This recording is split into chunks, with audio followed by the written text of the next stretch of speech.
Good morning champion. நம்ம கூட யார் இருக்காருன்னா சக்தி இருக்காரு. இன்னைக்கு சக்தியோட கொஸ்டின் ப்ரூன் ஜோன் டிக்யூஎம்ல நமக்காக கேட்கப்பட்ட கேள்விலாம் தொகுத்து கொண்டு வந்திருக்காரு. ஃபர்ஸ்ட் ட்ரெடிஷனல் மேனேஜ்மெண்ட் எப்படி எதை விரும்புவோம்? ஷார்ட் டைம் கோல். ட்ரெடிஷனல் மேனேஜ்மெண்ட் வந்து ஷார்ட் டேர்ம் கோலை விரும்புவோம். அதே டிக்யூஎம் வந்து லாங் டேர்ம் கோலை விரும்புவோம் அப்படின்னா. அப்புறம் டிக்யூஎம்ல முக்கியமா வந்து நம்ம எதை பத்தி கவனம் செலுத்துவோம்? ஃபர்ஸ்ட் லாங் டேர்ம் கோல், அடுத்து ப்ராப்ளம் சால்வ் பண்ண ஆசைப்படுவோம். அப்புறம் continuous improvement, customer focus satisfaction. Customer satisfaction இல்ல ஃபோக்கஸ் சாட்டிஸ்ஃபேக்ஷன் அப்படிலாம் சொல்லலாம். இதுதான் டிக்யூஎம். வந்து டிக்யூஎம்னாலே கண்டினியூஸ் இம்ப்ரூவ்மென்ட். மனுஷன் வாழ்றானா வந்து என்ன பண்ணணும்? வளரணும். திருமூலர் என்ன சொன்னாரு? வளரணும்னு சொன்னார். உடம்பை வளர்த்தேனே உயிர் வளர்த்தேனேன்னாரு. உடம்பு வளர்க்கறதுனா எப்படி வளர்க்கணும்? சாப்பிட்டு வளர்க்கணுமா? உடம்பு வளர்க்கறது மீன்ஸ் என்ன? டெய்லி எக்ஸசைஸ் பண்ணணும், பயிற்சி கொடுக்கணும்.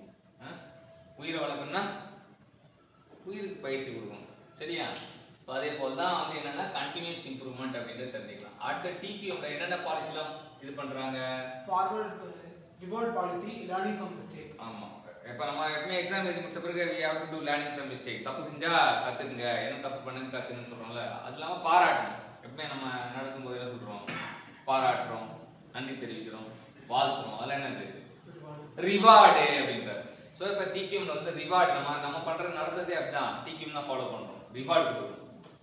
கடைசியா முடிச்ச பிறகு ஒரு ரிவார்டு கொடுக்கும். சரியா?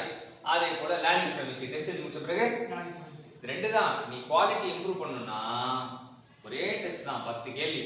ஃபர்ஸ்ட் எதுவுமே படிக்காம 10 கேள்வி எழுது. அவன் 10மே கற்றுக்கும். அவ்வளோ ஏதோ ஃப்ளூக்ல 1-2 கரெக்ட் ஆகும். அப்போ யோசிக்கிறது கரெக்டாக இருக்குன்னு அர்த்தம்.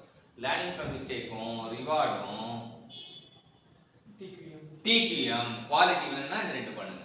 மெயின் எய்ம் ஆஃப் டிக்யூஎம் என்னது? To prevent errors. ஆமா, தப்பு பண்ணாம பாத்துக்கணும், தப்பு வராம பாத்துக்கணும். வருமுன் காவாதான் வாழ்க்கை, ஏறி முன்னர் வைத்து பொழக்கிடும், வைத்தூர் பொழக்கிடுன்றார். அப்படின்னு என்ன அர்த்தம்? வரதுக்கு முன்னாடியே ப்ரிவென்ட் எரர் அப்படின்னு தான் டிக்யூஎமோட முக்கியம். இது 2019 கேட்கப்பட்டது. பில்லர்ஸ் ஆஃப் டிக்யூஎம் என்ன சொல்றாங்க? Recognize that the product quality is a result of process quality and continuous improvement.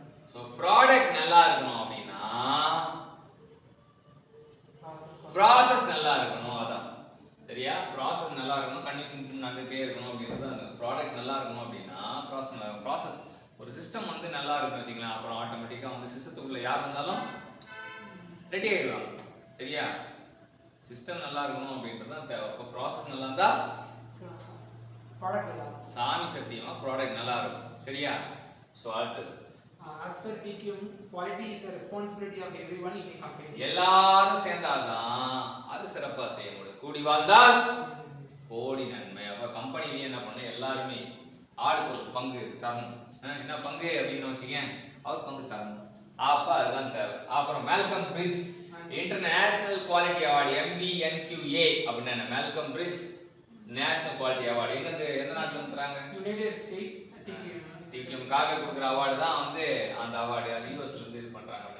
Quality cost delivery schedule என்ன சொல்றாங்க? 3 major products that make products or service more competitive. So 3 product வந்து 3 major product வந்து service வந்து மோர் காம்படிஷனா வச்சிருக்கு. இது 2019ல இருக்கு. 5 years அப்படினா house keeping technique. So இன்னைக்கு சக்தி என்ன பண்ணாருன்னா டோட்டல் குவாலிட்டி மேனேஜ்மென்ட்ல ஒரு செமையா ஒரு சம்பவம் பண்ணாரு. அதுக்காக அவருக்கு மோட்டார் வெஹிக்கிள் இன்ஸ்பெக்டர் போஸ்டிங் கிடைக்கணும்னு சொல்லிட்டு வேண்டுறோம். அப்புறம் அவர் இந்த நோட்ஸ் எல்லாம் கிரியேட் பண்ணி கொடுத்ததுக்காக சக்திக்கு வாழ்த்துறோம். அதுக்கப்புறம் பாராட்டுறோம். அப்புறம் நன்றி கூறுறோம்.